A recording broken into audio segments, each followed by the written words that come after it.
gün hemen gülmem, ömrümün bir kısmetti. Uykusuz geçen geceler ömrüme ışık saçtı.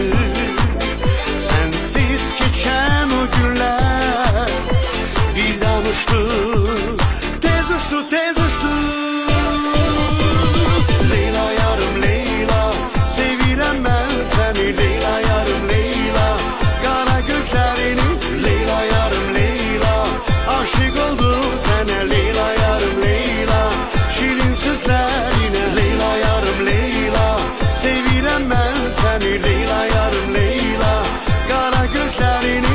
Leyla yarım Leyla, aşık oldum sana. Leyla yarım Leyla, şirin sözlerine.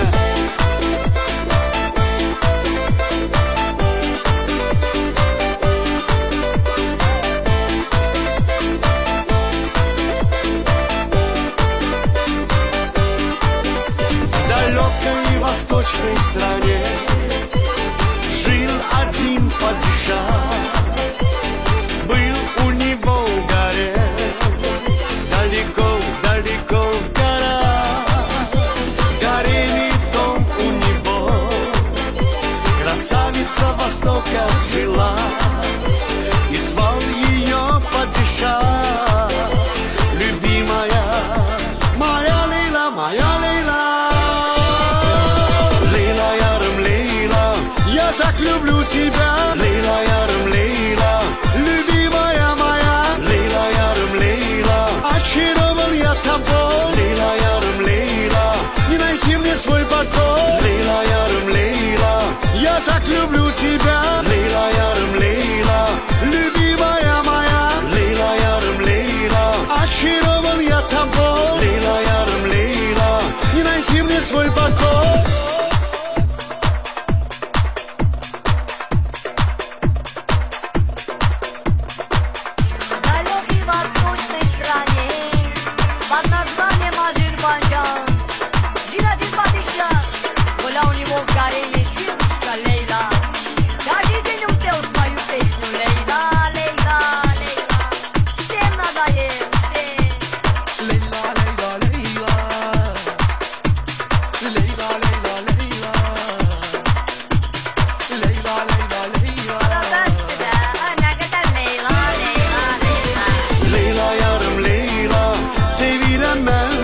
Leyla yarım Leyla, kara gözlerini.